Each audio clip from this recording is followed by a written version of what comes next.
हमारा अगला सत्र है भोजपुरी भाषा के बारे में। विस्थापन, करुणा और गीत भोजपुरी के नक्शे में हम समझने का प्रयास करेंगे भोजपुरी समाज और उनके लोक साहित्य के सफ़र और बदलते बदलते भूगोल के बारे में। स्वागत करें अरविंद मोहन जी का। उन्होंने अमर उजाला, हिंदुस्तान, इंडिया टुडे और जनसत्ता के साथ कई संपादकीय भूमिकाएं निभाई हैं। भारतेंदु पुरस्कार और हिंदी अकादमी द्वारा कृति पुरस्कार से सम्मानित आपने 8 किताबों की रचना की है। अनुवाद की दुनिया में भी आपका योगदान अभूतपूर्व रहा है। Please join me in extending him a very warm welcome. Badri Narayan ji is a social historian and cultural anthropologist and currently professor at the G.B. Pant Social Science Institute, Allahabad. His wide interests cover culture, memory and politics, contemporary histories, ethnography of marginalized politics, social and anthropological history, Dalit and subaltern issues, and identity formation and question of power. आपको कई राष्ट्रीय पुरस्कारों से सम्मानित किया जा चुका है।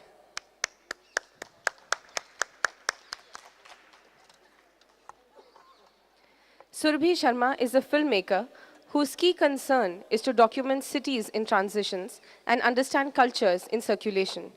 She has recently co-curated Sheharnama, a city film festival held in Mumbai.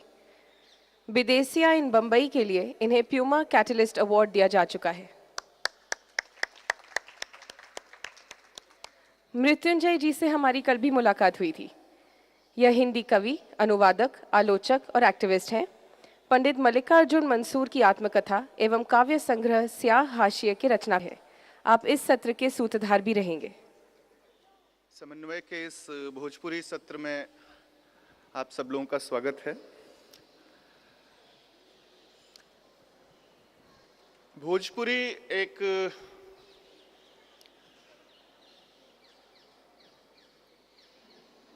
करुणा और विस्थापन और प्रतिरोध,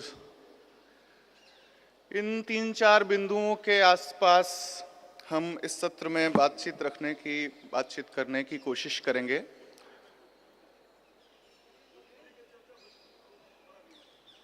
हाँ, ये तो ठीक हो, लेकिन यहाँ हिसाब किताब जैसे सुरभि जी हैं ना बोल पाई हैं आ कुछ जने ना बुझू ना पाई हैं, तो नाते मिला जुला एक भाषा रहे तो ठीक रही। तो बातचीत की शुरुआत मैं चाहता हूं कि बद्री नारायण जी से करना। विस्थापन अंग्रेज़ों के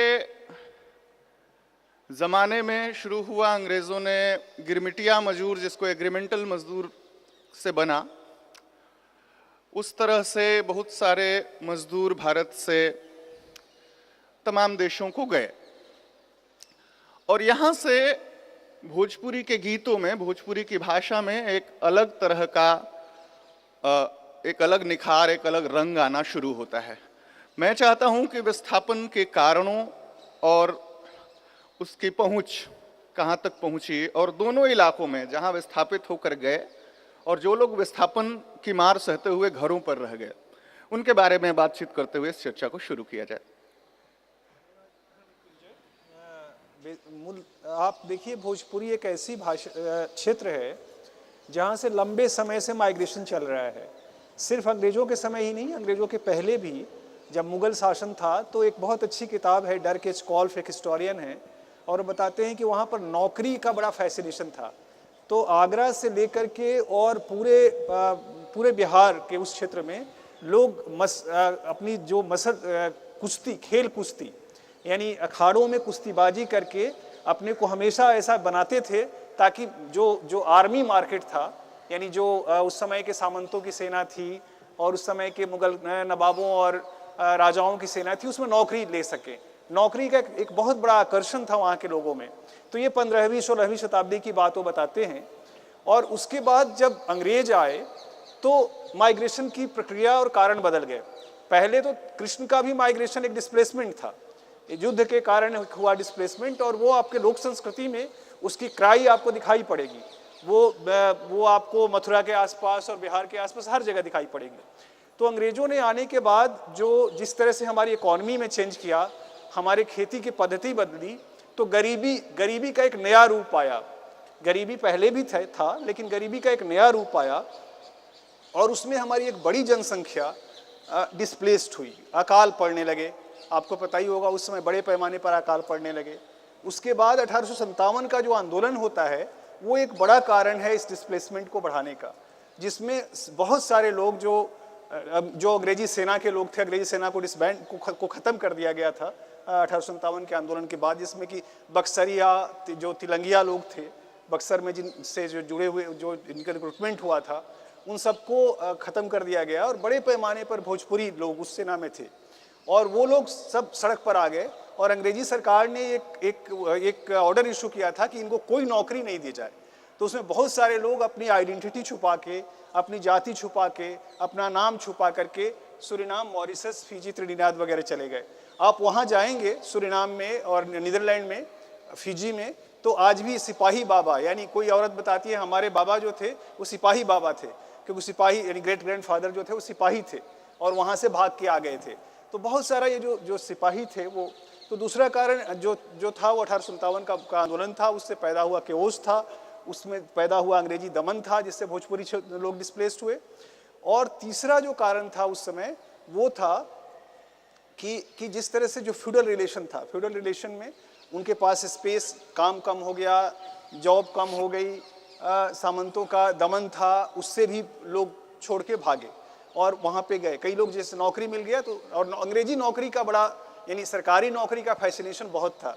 यानी मुंशी रहमान खान, जिनकी एक बायोग्राफी है जिसमें वो बताते हैं कि वो शिक्षक थे कानपुर के पास एक स्कूल में, और वो इसलिए चले गए सूरीनाम क्योंकि उनको एक सरकारी नौकरी जैसी बात बताई गई कि आप एक सरकारी नौकरी में ले जाए जा रहे हैं, सोना के लिए ले जाए जा रहे हैं, वहाँ सोना है। और किसी ने नहीं कहा कि आप बहुत दूर ले जाए जा रहे हैं, कलकत्ता के बगल में एक गांव, एक प्लांटेशन है, वहाँ आपको ले चल रहे हैं और हर 2 महीने पर जहाज आती है, आप आते जाते रहिएगा और वहाँ सोने का पहाड़ है। और वहाँ बहुत तरह की बातें बताई। आराकाटी जो होते थे दलाल, जो लोगों को अपॉइंट कराते थे, वो बहुत तरह से कहानी सुना के अपॉइंट कराते थे, जो बहुत सारी उसमें ट्रांसलेटर का रोल, बहुत सारी बातें हैं उसमें। लेकिन हम चूँकि समय कम है तो मैं सीधे सीधे मुद्दों पर बात कर रहा हूँ।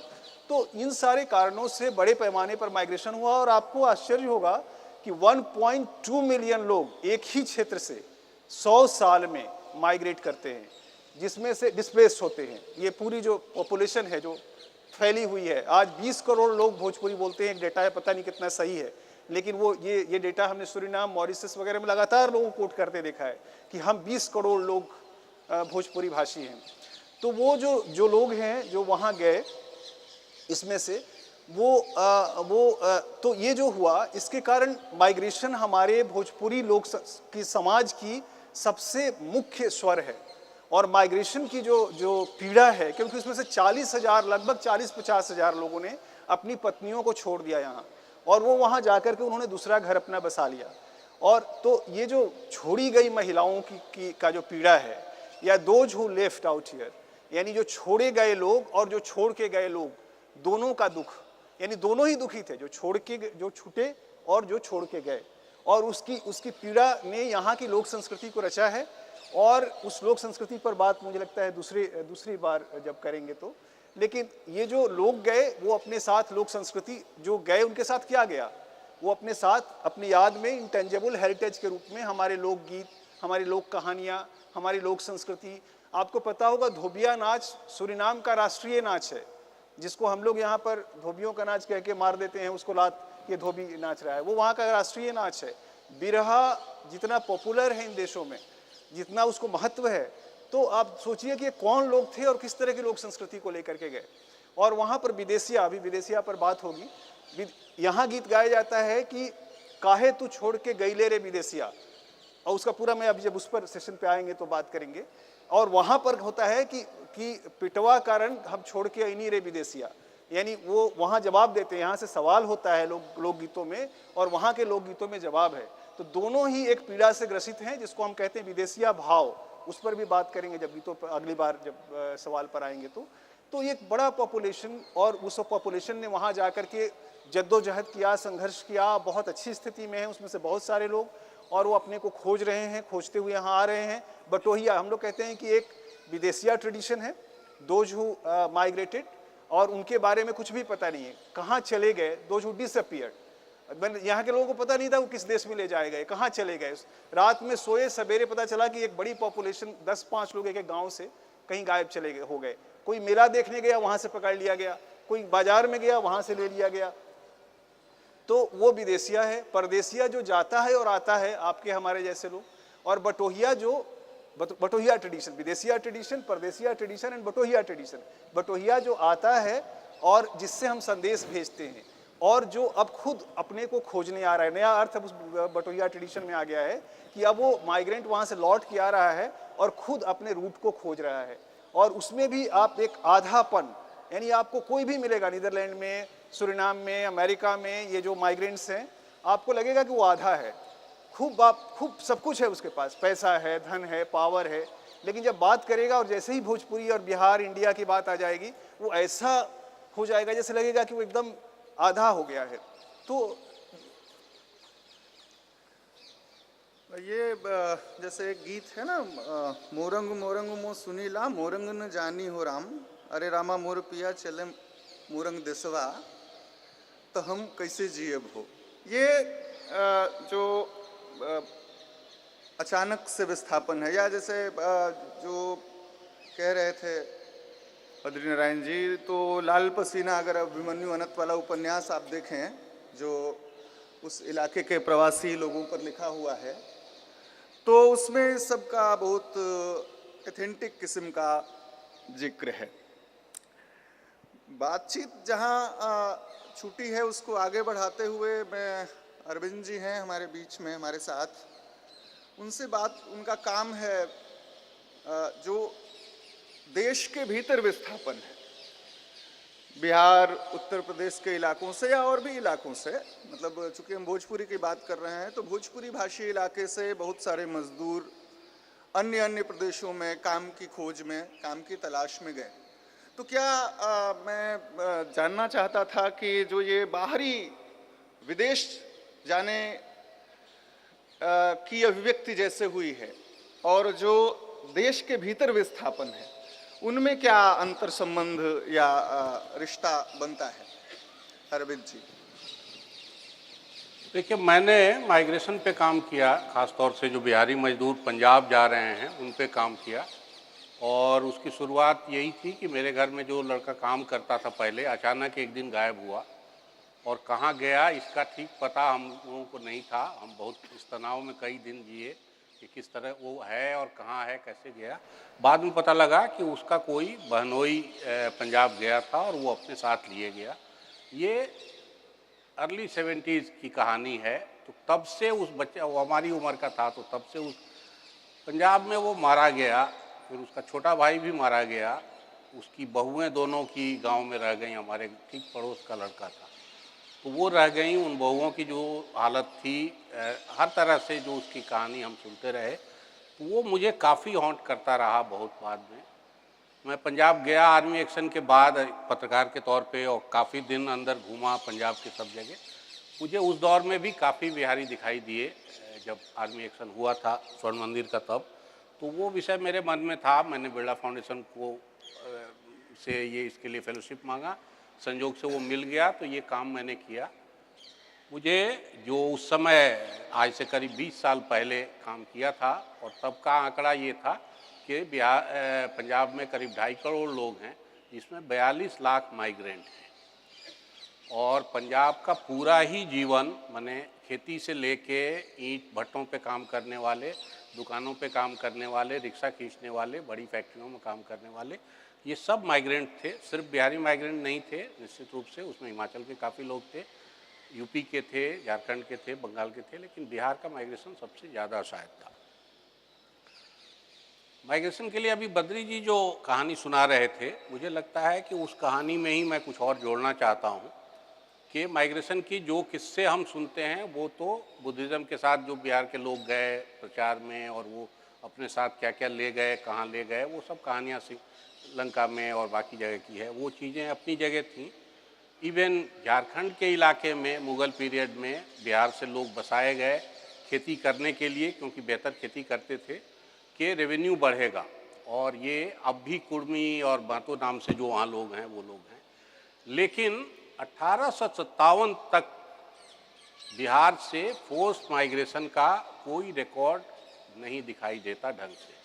और 1857 तक का गणित अगर आप देखेंगे तो पूरे बिहार की इकोनॉमी को किसी भी बाहरी चीज़ की, दो चीज़ों की ज़रूरत सिर्फ पड़ती थी, एक नमक की और एक मेवे की। इसके अलावा बिहार की इकोनॉमी, भोजपुरी इलाके की इकोनॉमी को किसी भी बाहरी चीज़ की ज़रूरत नहीं पड़ती थी।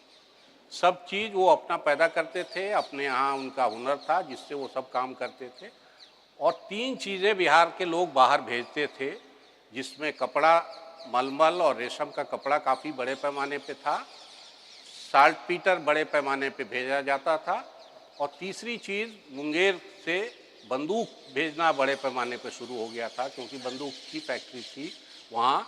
तो ये तीनों चीज़ों में कपड़ा जो बाहर जाता था, उससे बिहार की इकोनॉमी को इतना ज़्यादा पैसा और इतना ये आता था कि बिहार को और बाकी चीज़ों की ज़रूरत नहीं है। तो माइग्रेशन की ज़रूरत ख़ास तौर से उसके पहले के किस्सों में बहुत ज़्यादा दिखाई नहीं देता कि फोर्स्ड हो या लोग अपने से जाएं, मजबूरी से जाएं। अब ये भी है कि सबसे फर्टाइल लैंड सिर्फ उपज के मामले में नहीं है, लैंड की फर्टिलिटी और आदमी की फर्टिलिटी शायद साथ साथ चलती है। जो लोग भी पॉपुलेशन के बारे में जानकारी रखते हैं उनको मालूम है कि पॉपुलेशन वहीं ज़्यादा होगा जहाँ लैंड फर्टाइल होगा। तो आज के तारीख में जो लैंड मैन रेशियो बंगाल का, बिहार का या पूरे भोजपुरी इलाके का है, वो अब वहाँ की लैंड फर्टिलिटी उसको रोक सकती है, नहीं रोक सकती है, ये एक अलग मसला है और उतने लोगों को शायद नहीं रोक सकती। मेरा मानना है कि जितने लोग और जितनी पॉपुलेशन वहाँ है, अब उस ज़मीन से और उस तरह की खेती से और उस तरह के हुनर से वहाँ का काम नहीं चलने वाला है। तो जो डेवलपमेंट का एक मॉडल अंग्रेज़ों ने यहाँ शुरू कराया, उस मॉडल में, और जो आज सारी दुनिया में ग्लोबलाइजेशन के माध्यम से अब और मजबूत हुआ है, उसमें ये शामिल है कि जितना ज़्यादा डेवलपमेंट चाहिए उतना ज़्यादा माइग्रेशन चाहिए। और मनरेगा जैसे प्रोजेक्ट से दो तीन चीज़ें जब निकल के सामने आने लगीं कि माइग्रेशन, थोड़ा आउट माइग्रेशन कम हुआ है, तो डेवलपमेंट के इस मॉडल के सारे पक्षधर उसके खिलाफ इसलिए भी हुए कि अगर माइग्रेशन कम होना शुरू हो जाएगा तो डेवलपमेंट की रफ्तार रुक जाएगी। अब डेवलपमेंट की इस रफ्तार में अपने साथ गए जो मजदूर जाते आते हैं एक जगह से दूसरी जगह, उन परिवारों पे क्या गुजरता है, ख़ास तौर पे उनकी औरतों पे क्या गुजरता है, किस तरह से वो खेती संभालती हैं, पशुओं को संभालती हैं, अपने बच्चों को संभालती हैं और घर के बुजुर्गों को संभालती हैं, ये अपने आप में पढ़ाई का बहुत बड़ा सब्जेक्ट है। और जो पीड़ा वो औरत भुगतती है घर में रहते हुए, मुझे लगता है कि उसको ढंग से कहीं लिटरेचर में उसको जगह नहीं मिली है।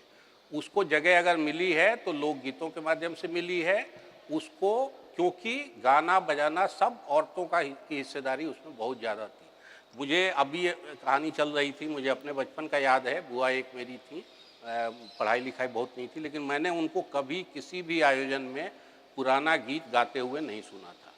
हर बार जब वो गीत गाती थी तो कुछ न कुछ उसमें नया उनका जुड़ा होता था, और जो भी मौका हो उस मौके के हिसाब से वो गाती थी। उन्हीं गानों का काफ़ी कुछ हिस्सा अभी भी जो भोजपुरी गानों के नाम पे सब जगह प्रचलित है, वो उन्हीं बेसिक राग रागिनियों पे है, उन्हीं म्यूज़िक के कंपोजिशंस के लाइन पे चलता है, और सब बदलते रहे हैं बहुत आसानी से, और हर आदमी अपनी ज़रूरत से उनको बदल लेता रहा है। तो वो पढ़ाई लिखाई होनी चाहिए। मेरी पढ़ाई लिखाई में वो बहुत ज़्यादा नहीं था। मैंने नए साहित्य पे थोड़ा ज़रूर काम किया, तो हिंदी में मुझे अरुण प्रकाश जी जैसे लोगों की कुछ कहानियाँ छोड़ के माइग्रेशन पे और बहुत कुछ मिला नहीं। पंजाबी के सबसे बड़े साहित्यकारों में से एक गुरदयाल जी से मैंने चिट्ठी पत्री की, तो उन्होंने पहली चिट्ठी में तो लगभग मजाक में ये लिखा कि भइयों पे क्या गीत होगा और भइयों पे क्या कहानी लिखी जाएगी।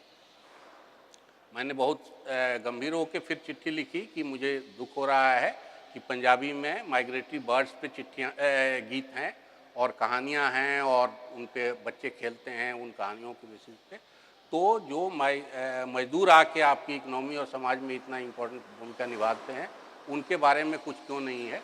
तो गुरदयाल जी की काफ़ी लंबी चिट्ठी आई माफ़ी मांगते हुए ये कि इस पर गंभीरता से विचार करने की ज़रूरत है कि ये क्यों नहीं आया है।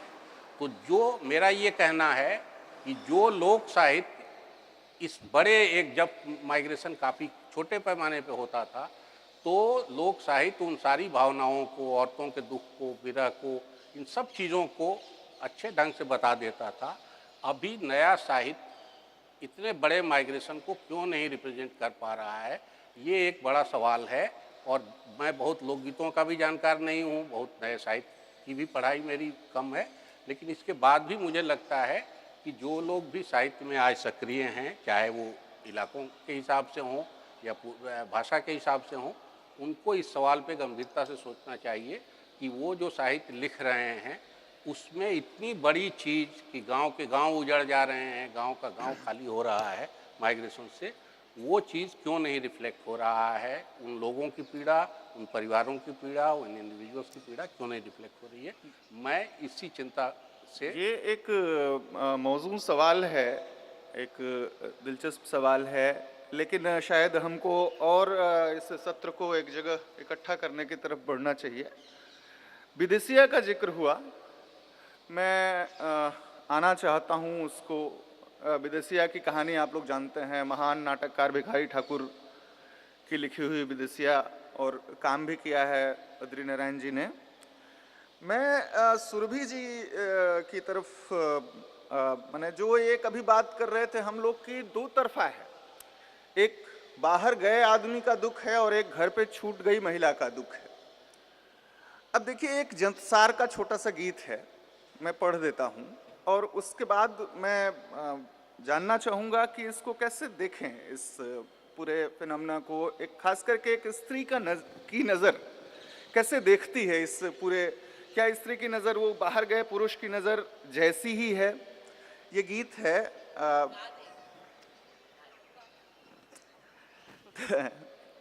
तोरी तिरियवा बेटा गरबे गुमनिया, जाई सुतली धवरहर होना, गोड़वा धोवत बहनी लागे ले चुगुलिया, भैया भौजी से लेहू न क्रियवा हो राम। ऐसे होता है, माँ आता है पति गांव के बाहर ही, पहले समाज से पूछता है कैसी रही मेरी पत्नी, फिर माँ से पूछता है, माँ कुछ चुगली करती है, बहन कुछ और चुगली करती है, और फाइनली ये होता है कि फिर एक बढ़ई बुलाया जाता है। धर्मी बढ़ई है वो, अधर्मी नहीं है, धर्मी बढ़ई है, जो लकड़ी लेके आता है। धर्मी लोहार जो है कड़ाही लेके आता है। धर्मी भाई जो है नैहर से घी लेके आता है और उसको अग्नि परीक्षा देनी पड़ती है। ये जंतसार का बहुत तो मैं ये जानना चाह रहा था इस बात पर बद्री जी से भी और सुरभि जी से भी कि इसको कैसे देखें। ये दो तरह के, जो बाहर गए लोगों का दुख है और जो घर में छूट गए लोगों का दुख है, कैसे? सुरभि जी।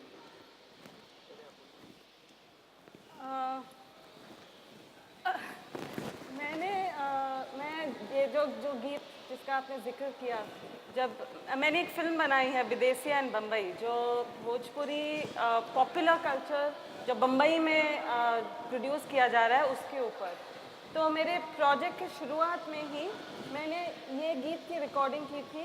एक महिला सिंगर हैं जो बहुत क्लियर हैं कि वो पॉपुलर इंडस्ट्री से दूर हैं, क्योंकि वो सब अश्लील और बकवास है, और वो जो ओरिजिनल लोकगीत हैं सिर्फ उसमें इंटरेस्टेड हैं।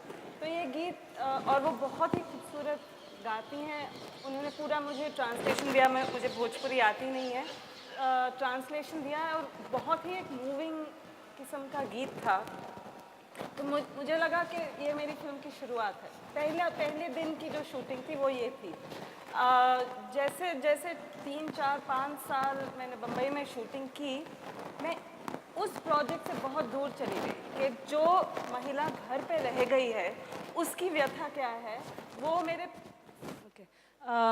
तो वो जो एक महिला की व्यथा है जो घर में छूट गई है, उस प्रोजेक्ट से मैं बहुत दूर चली गई, क्योंकि बम्बई में जो मज़दूर हैं वो किस तरह के गीत गा रहे हैं, सुन रहे हैं, रिकॉर्ड कर रहे हैं, उसमें वो एक जो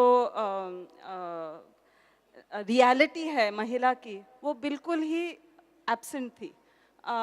और क्योंकि मैं बम्बई में फोकस करना चाह रही थी। एक्चुअली शुरुआत मेरी हुई थी, मैं बद्री जी को मिलने गई क्योंकि मैंने सोचा था कि मैं बिहार और यूपी में भी शूट करूंगी, पर मुझे लगा कि वो एक अलग फिल्म है जहाँ पे एक महिला क्या सोच रही है इस सेपरेशन के बारे में, इस बिरह के बारे में, वो एक अलग फिल्म है और उसको इसमें जोड़ना एक अजीब सा मिश्रण होगा जिसमें ना वो रियलिटी समझ आएगी ना ये रियलिटी।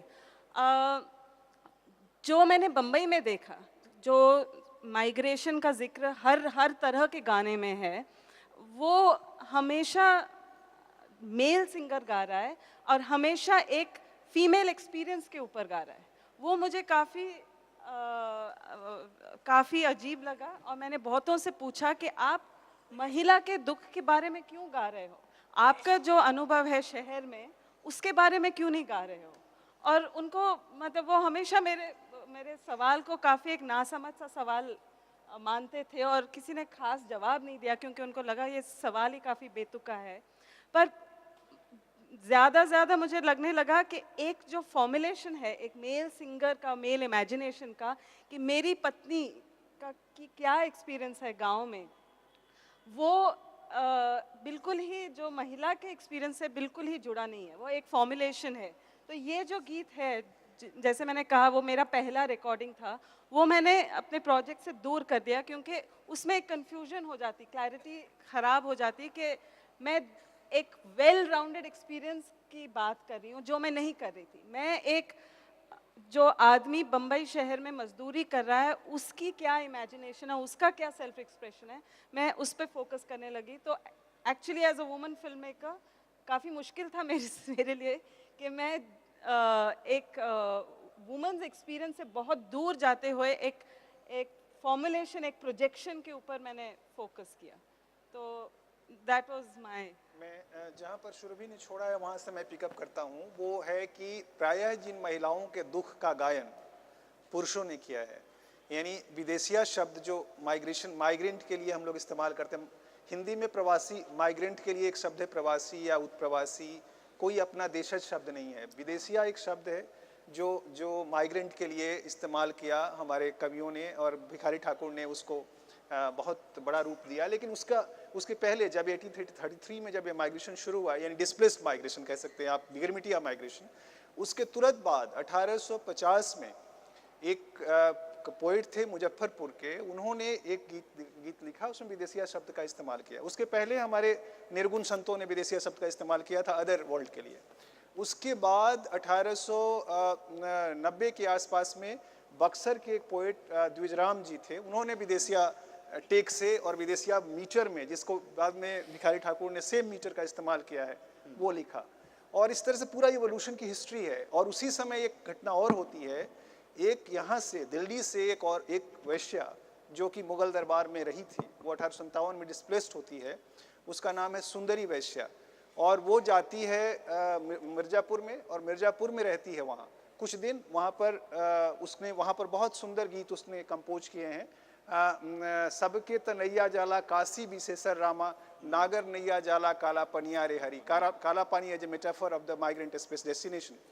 उसके बाद ये जो आपने गीत सुना होगा कि कचौड़ी गली सून कैला बालमा, ये सारे गीत ट्रेडिशन से और उससे इमर्ज करते हैं। फिर वो छपरा में चली जाती है और दो उसके साथ को एक्टर थे, जब्बार और एक और उन लोगों ने गांव-गांव घूम करके विदेशिया नाटक करना शुरू किया।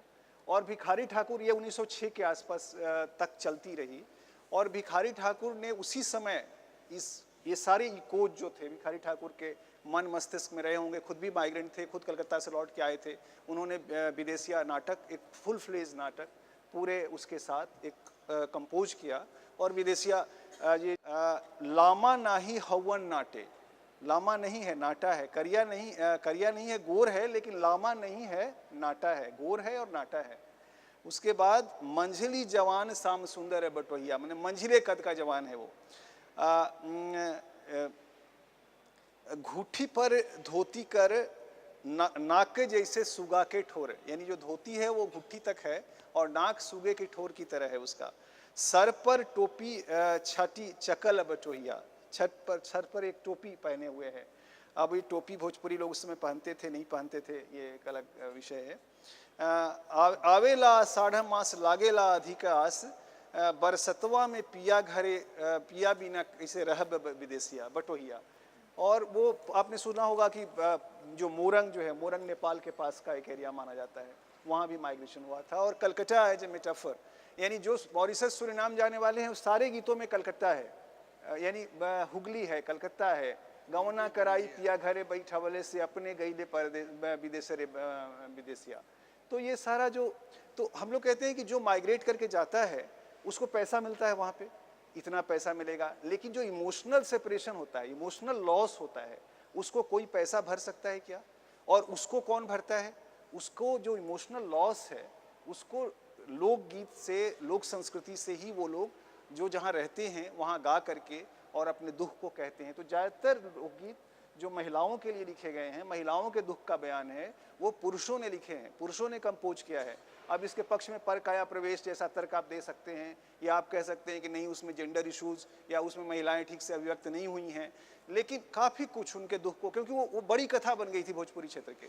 कोई औरत अगर गाँव में छोड़ी जाती है, उसका पति कहीं डिसअपियर हो जाता है, एक औरत, तो वो 10 कोस की कहानी हो जाती है। और आप कल्पना करिए 50,000 60,000 से ऊपर औरतें, 40 से 60,000, कोई इसका डेटा नहीं है, कोई इसका एक अनुमान है कि प्रायः छोड़ी गई, क्योंकि वहाँ डेस्टिनेशन में जब हम लोग इंटरव्यू कर रहे थे तो 10 घर में से 8 घर के लोग अपना परिवार छोड़ के आए थे।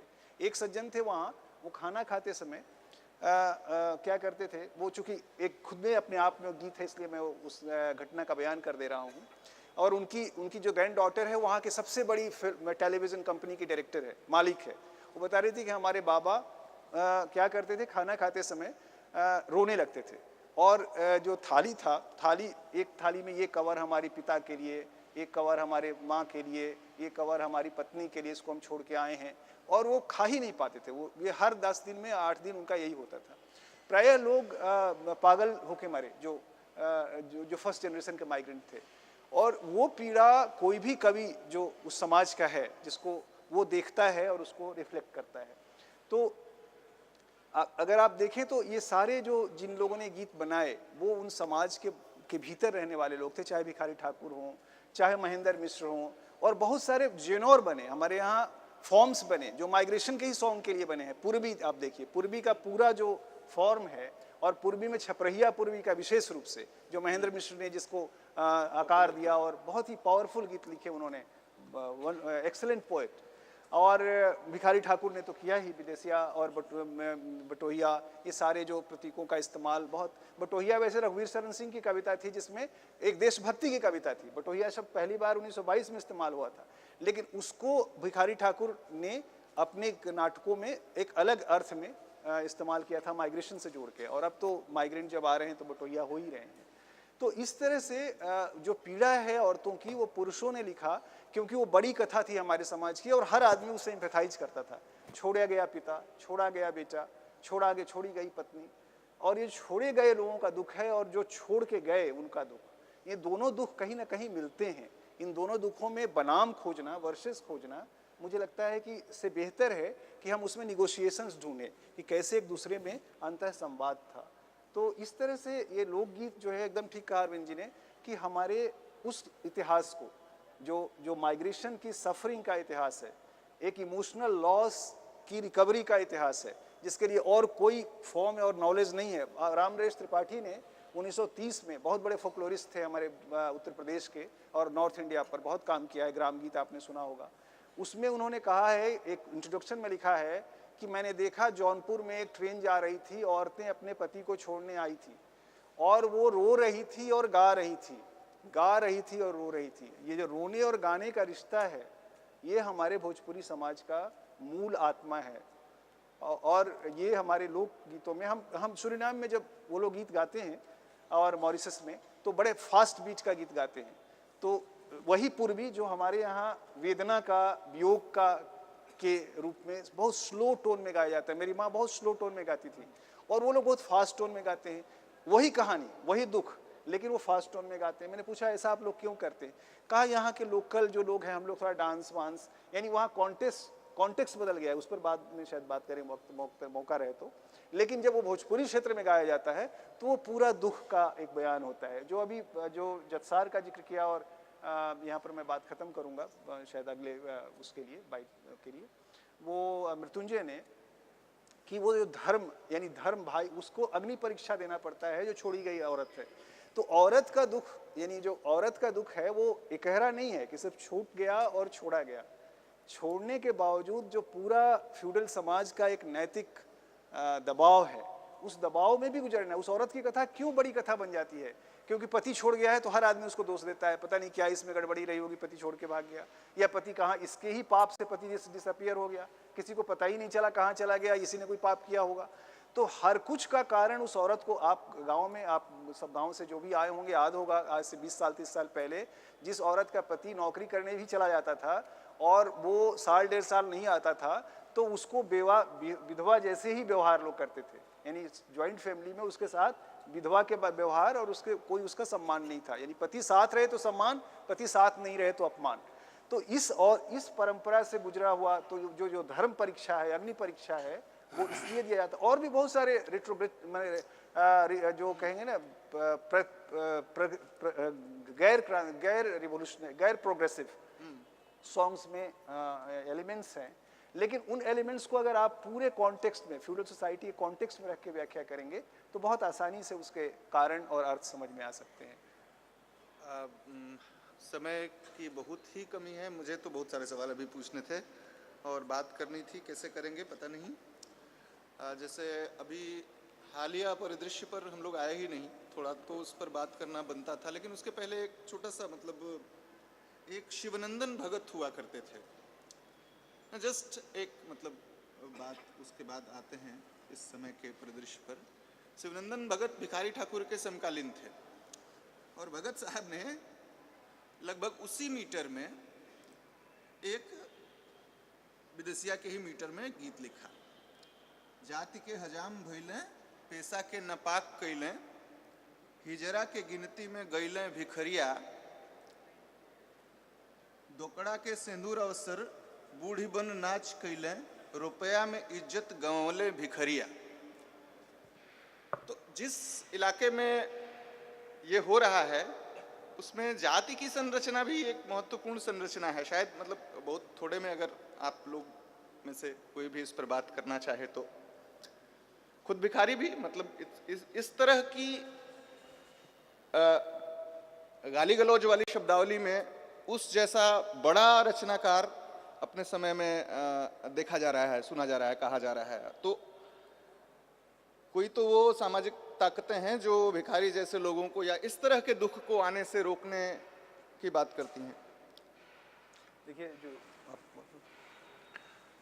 देखिए, अब बहुत ज़्यादा इस पे मेरी जानकारी नहीं है, लेकिन मुझे 2-3 चीज़ें अभी भी लगती हैं। जैसे 1857 मुझे एक डिवाइडिंग लाइन लगता है, वैसे ही मुझे लगता है कि अंग्रेजी संस्कार में नाच गान, औरत की जो स्थिति तब थी विक्टोरियन युग में, वो मूल्य हमारे यहाँ जब लादे गए हैं तब बहुत फ़र्क आया है।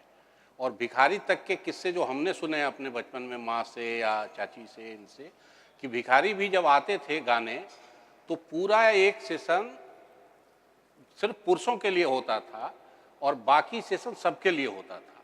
तो घर की लड़कियों को, औरतों को जाने की मनाही उस सेशन में होती थी, बाकी में नहीं होती थी।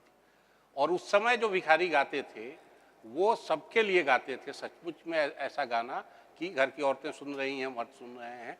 लेकिन पूरे अंग्रेजी डिस्क्रिप्शन में अगर आप देखेंगे तो नाच को उन्होंने इतना घटिया बना दिया है, सारे नाच को, और सारे नाचने वालियों को तवायफी बना दिया है, वेश्यावृत्ति से ही जोड़ दिया है। ये शायद एक और वैल्यू जो वो लेके आ रहे थे या जिस वैल्यू से वो चले हैं वो उन्होंने इस समाज पे भी लादा है। इस किस्म का बंटवारा आज भी है और आज भी रहेगा कि हम बेटी से बात कुछ और करते हैं, माँ से कुछ और ढंग से बात करेंगे, भाई से और करेंगे, लेकिन किसी औरत से बात करते हुए हर चीज़ की मनाही हो जाए, ये एक नया वैल्यू था जो आया। और इसने भी अभी का जो रोक टोक है और आज जो वल्गैरिटी भोजपुरी के साथ दिखाई देती है कि भोजपुरी गीत का मतलब, भोजपुरी फिल्म का मतलब वल्गैरिटी ही वल्गैरिटी है, ये कहीं ना कहीं शुरुआत एक उस जगह से हुई है जहां ये बंटवारा हुआ है, और उस बंटवारे में जाति का बंटवारा आप कह रहे हैं, मुझे लगता है कि भोजपुरी समाज में अभी भी जाति का बंटवारा और भोजपुरी गाने बजाने में जाति का बंटवारा कम से कम रहा, बाकी जगह शायद और ज़्यादा रहा। जो जाति का इशू है, जो आपने सवाल खड़ा किया, उसमें दो इशू है, एक तो जाति का और दूसरा नाच का। जाति का जो इशू है वो इम्पोर्टेंट, देखिए जाति, माइग्रेंट्स जो भी बाहर के मुल्कों में गए उसमें ज़्यादातर नीची जाति के लोग थे, ओबीसी थे, दलित थे। जो हम लोगों ने आंकड़े इकट्ठे किए हैं, जो आर्काइव से और जो एनालिसिस की है उनकी कास्ट प्रोफाइल, उससे लगता है कि नीची जाति के लोग बहुत थे, लेकिन ऊंची जाति के लोग भी थे। तो एक कारण हमारे हिस्टोरियन एंथ्रोपोलॉजिस्ट बताते हैं कि यहाँ की जाति व्यवस्था के कारण वो लोग अपमानित महसूस करने के कारण चले गए। लेकिन जो भिखारी ठाकुर के लिए तो जाति की जो पीड़ा है वो तो है ही है, जाति की पीड़ा है, लेकिन वो बड़ा ओवरलैपिंग है कई जगह। जैसे आपको पता होगा कि जब माइग्रेशन एक मोबिलिटी भी देता है, बहुत सारे लोग यहाँ से जब गए तो यहाँ यादव थे, वहाँ जाके ब्राह्मण हो गए, बहुत सारे लोग यहाँ दलित थे, वहाँ जाकर के ब्राह्मण हो गए। तो माइग्रेशन आपको एक मोबिलिटी देता है। माइग्रेशन इसलिए अम्बेडकर ने कहा है कि माइग्रेशन एक तरह से मुक्तिकारी है दलितों के लिए, और जो इंडियन विलेज हैं स्लाउटर हाउस हैं दलितों के लिए, और उनको निकल के जाना चाहिए। और गांधी का एक अलग व्यू है, तो वो उस पर शायद वक्त नहीं है, लेकिन मैं नाच पर बोलना चाहता हूँ। भोजपुरी क्षेत्र में गौड़ नाच के पहले कोई नाच ट्रेडिशन नहीं था। भोजपुरी समाज में नाच ट्रेडिशन था ही नहीं, गौड़ नाच के पहले गौड़ नाच था। भिखारी ठाकुर ने उसको बहुत ही व्यवस्थित नाच ट्रेडिशन में बदल दिया, और उसके बाद आप देखिए नाच करने वालों की एक पूरी पीढ़ी, एक परंपरा, एक इतने ग्रुप पैदा हो गए। भिखारी ठाकुर को ये झेलना पड़ा, लेकिन भिखारी ठाकुर ने नाच को एक प्रतिष्ठा भी दी थी, और भिखारी ठाकुर को देखने लाखों लोग इकट्ठे होते थे, और जो क्रेज था भिखारी ठाकुर का, मतलब हीरो थे वो हमारे समाज के। और तो ये जो सम्मान है, और उसी के बाद इतनी नाच पार्टियां बनी, और उस पर कोई अध्ययन नहीं है, कोई डॉक्यूमेंटेशन नहीं है। हमारे याद में हम लोग इतना फैसिनेटेड होते थे नाच देखने के लिए। अब वो सारा तो भिखारी ठाकुर थे, हजाम थे, नीचे से उभरे थे सारे। उनके ग्रुप में गाने वाले बजाने वाले सब बनिहार हुआ करते थे, मालिक के यहाँ 6 महीना नौकरी काम करते थे। बरसात में जब करते थे, जब खाली होते थे तो जा करके भिखारी ठाकुर के साथ नाचते थे। तो आज भी बहुत सारे लोग, एक आध लोग उसमें से जीवित हैं। तो नाच प्रायः नीची जातियों से उभरा हुआ है। ये अरविंद जी ने सही कहा, ब्राह्मणों में, ऊंची जातियों में तो नाच पर रोक था, वो तो लबार कहे जाते थे। भारत में नाट्यशास्त्र में भी इसका जिक्र है। तो हमारी परंपरा उनको इजाज़त नहीं देती थी, लेकिन उन्होंने किया और उन्होंने सम्मानित करवाया नाच को। तो अभी तक मुझे लगता है कि जाति को एक तरह से तोड़ा भी, और बाद में तो ऊंची जातियों के लोगों ने भी नाच पार्टियां बनाई अपनी।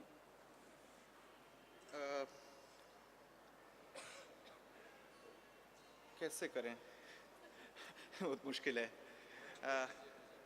जी तो एक सवाल है मेरा आप तीनों से, और उसके साथ ही मैं आपसे भी सवाल आमंत्रित करता हूं, क्योंकि वक्त सचमुच मतलब बार बार कहा जा रहा है कि कम है, तो सवालों के लिए इस मंच को खोलते हैं। बातचीत इस पर थोड़ा विस्तार से करने की ज़रूरत मुझे लग रही थी कि अभी आज के हालत में जो भोजपुरी है, जिस तरह का मेरी समझ से, मतलब इट इज़ जिसको रेप कल्चर कहते हैं, लगभग उस तरह के शायद कहीं भी न सुने जाने वाले गाने हमारे गांव में, हमारे इलाकों में सुपरहिट की तरह बज रहे हैं। और एक जो ये हमारी एक रिच ट्रेडिशन है चीज़ों को लाइव करने की, जीवंत करने की, क्या ऐसा फांक, कहाँ ऐसा कुछ हुआ, क्या मेजर चेंजेस हुए?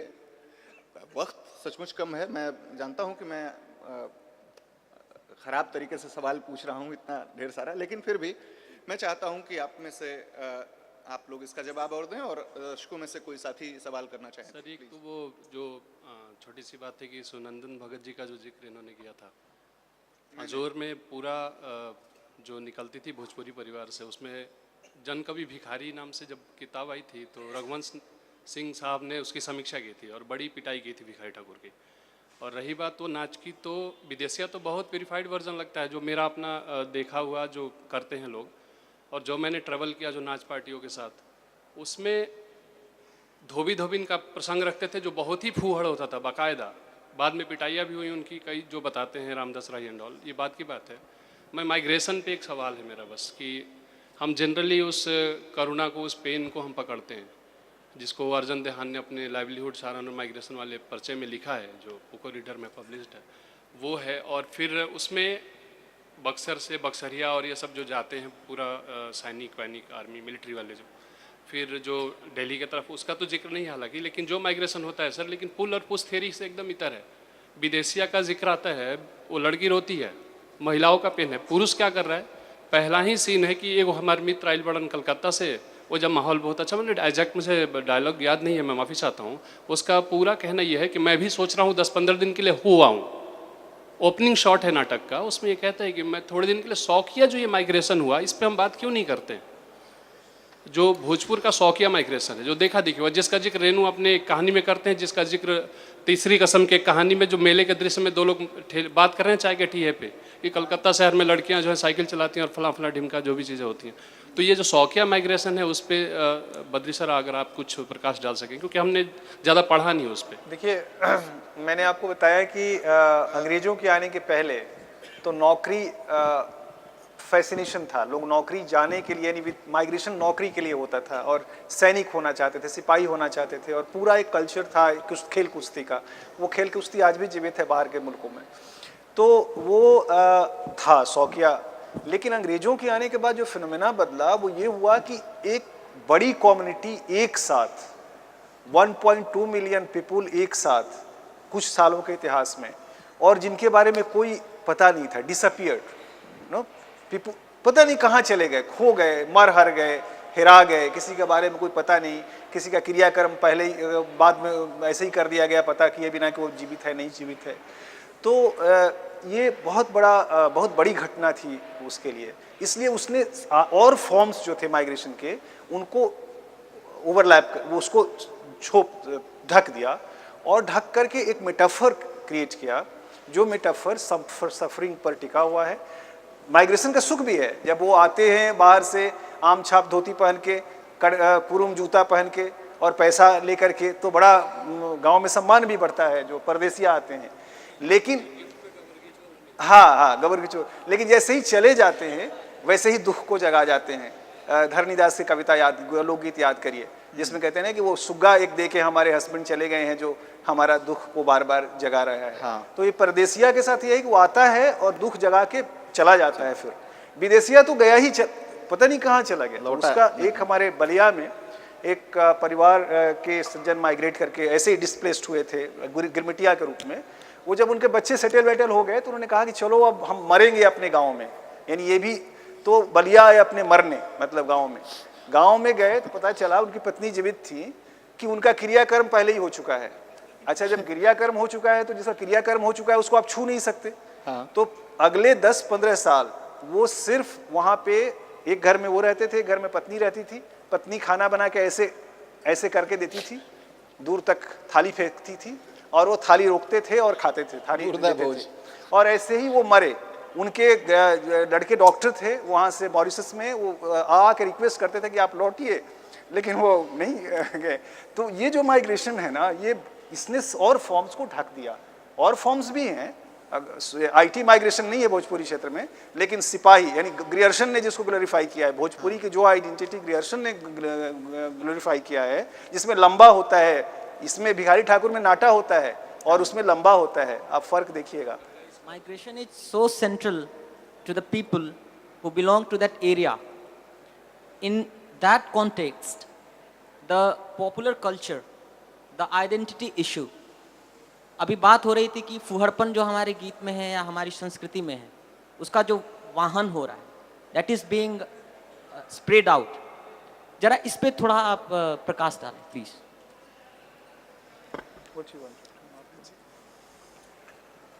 देखिए, आइडेंटिटी सिर्फ फुहड़पन का मसला नहीं है, आइडेंटिटी छठ का भी है, जो बहुत तेज़ी से इतने कम पीरियड में, जब से मैं दिल्ली आया हूँ तब छठ यहाँ हम लोग सुनते नहीं थे, और अब हालत ये है कि मुंबई में और देश भर में सब जगह छठ की धूम शुरू हो गई।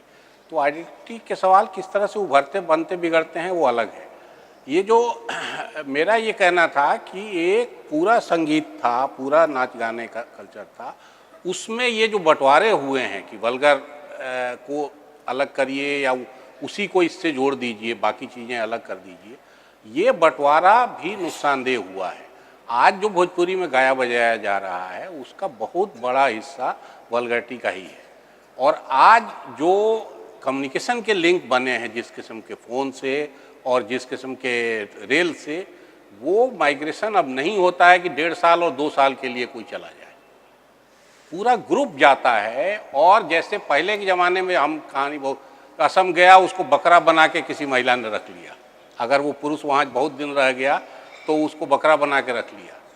तो आज ये कहानी अब नहीं बनती है क्योंकि कम्युनिकेशन इतना बढ़िया है और इतना तेज है और आना जाना सचमुच इतना ज़्यादा हो गया है। ऐसे ग्रुप में चलते हैं। जब मैं पंजाब काम कर रहा था तो मुझे बहुत बड़ा ऑफर किसी ने ये दिया कि आप एड्स और माइग्रेशन के रिश्ते पे काम करिए। मैंने कहा मैंने जहाँ भी देखा है मजदूर, मैं उनके साथ रहा जहाँ भी, मुझे कहीं भी सेक्स वाले ऑफेंस ऐसे नहीं दिखाई दिए कि जिन पे काम करने की ज़रूरत हो। पूरे लुधियाना में अगर कॉल गर्ल का अगर कोई बिजनेस है तो वो इंडस्ट्रियलिस्ट लोगों का है, वो माइग्रेंट्स का नहीं है। और माइग्रेंट्स में नज़र लगी नहीं कि उसके गांव में खबर होती है, वो डर के मारे वहाँ रहता है, पूरा ग्रुप साथ रहता है कि जरा भी, इवन जो वहाँ बड़े सज्जन जिनके साथ मैंने काम किया काफ़ी, उन्होंने मुझे मदद की, उनका ये कहना था कि ये एक क्लास बिहारी हैं, जिस जगह रहते हैं 40 लाख लोग यहाँ रहते हैं, लेकिन एक ताला टूटने की शिकायत आप नहीं पाएंगे किसी जगह। वो घर की रखवाली करते हैं कि हम यहाँ रहते हैं तो ये हमारी जिम्मेवारी है। लेकिन वो ये भी साथ कह रहे थे कि जब CD ग्रेड आएगा तब क्या होगा। ये जो वल्गैरिटी गाने में आई है ये CD ग्रेड का है। वही गायक जब गाना गाता है वल्गर तो उसको इतनी कमाई सचमुच होने लगी है और अच्छा गाने वाले का की पूछ कम हुई। तो एक तो नेचर में भी फ़र्क आया है आने जाने के इन सब चीज़ों का, और दूसरा ये कि ये जो गाना बजाना है साहित्यकार लोगों ने, सीरियस लोगों ने लिखना पढ़ना छोड़ दिया है। तो ये जो वल्गैरिटी का बिजनेस करने वाले थे, जो एक एलिमेंट शायद भिखारी में भी था, जिसके लिए भिखारी की आलोचना बार बार की गई, वो चीज़ मुझे लगता है कि पूरे भोजपुरी लोक साहित्य पे, लोक गाने पे ये हावी हो गया है। अपने ड्राइंग रूम में बैठ के हम भोजपुरी प्रोग्राम नहीं देख सकते, भोजपुरी फिल्म नहीं देख सकते। फिर से एक बार माफ, इसके बाद सेशन के बाद हम लोग बाहर बात कर सकते हैं। हाँ, क्योंकि अभी सेशन करना है इन लोगों का, ऑलरेडी लेट है, इसलिए मैं माफ़ी मांगता हूँ आपसे, व्यक्तिगत रूप से क्षमा चाहता हूँ। और आखिरी सुरभि जी का आखिरी कमेंट और उसके बाद हम लोग ये सेशन यहाँ ख़त्म करेंगे। मुझे रिस्पॉन्ड करना था आपको क्योंकि मेरा जो बॉम्बे में जो मैं फोकस कर रही थी वो एग्जैक्टली इस मुद्दे पर था, आइडेंटिटी के इशू पे। तो जो पॉपुलर कल्चर, जो पॉपुलर म्यूज़िक की जो बात हो रही थी, मेरा एक दृष्टिकोण काफ़ी अलग था। मैं उसको जज नहीं कर रही थी कि ये हाई कल्चर है, लो कल्चर है, अश्लील नहीं है, उस दायरे में ही नहीं देख रही थी। मैं कोशिश कर रही थी कि किस तरह से ये म्यूज़िकल स्फीयर में, ये म्यूज़िकल परफॉर्मेंस, म्यूज़िकल प्रोडक्शन में किस तरह से एक भोजपुरी आइडेंटिटी का एक्सप्रेशन है, किस तरह से एक्सप्रेस किया जा रहा है, किस तरह से एक आइडेंटिटी प्रोडक्शन भी है। और मैंने जो ये फिल्म के रिसर्च शुरू की वो करीब 2008 में शुरू की, और वो इम्पोर्टेंट टाइम है बम्बई में। आप सब जानते हैं कि मनसा और शिवसेना के अटैक्स शुरू हो गए थे भोजपुरी वर्कर्स के तरफ। तो मुझे लगा कि इस दौर में जिस तरह से म्यूज़िक और म्यूज़िकल परफॉर्मेंसेस, म्यूज़िकल प्रोडक्शन के थ्रू एक भोजपुरी माइग्रेंट वर्कर का जो एक ऐलान है बम्बई में कि हम हैं यहाँ पे, हम यहाँ अपना श्रम लेके आए हैं, हमें कोई हटा नहीं सकता, पर एक तरह से एक पॉलिटिकल फॉर्मुलेशन था कि हम म्यूज़िक के थ्रू आपको बताएंगे कि हम यहाँ हैं, हम एक विक्टिम के तौर से आपकी पिटाई नहीं सहेंगे।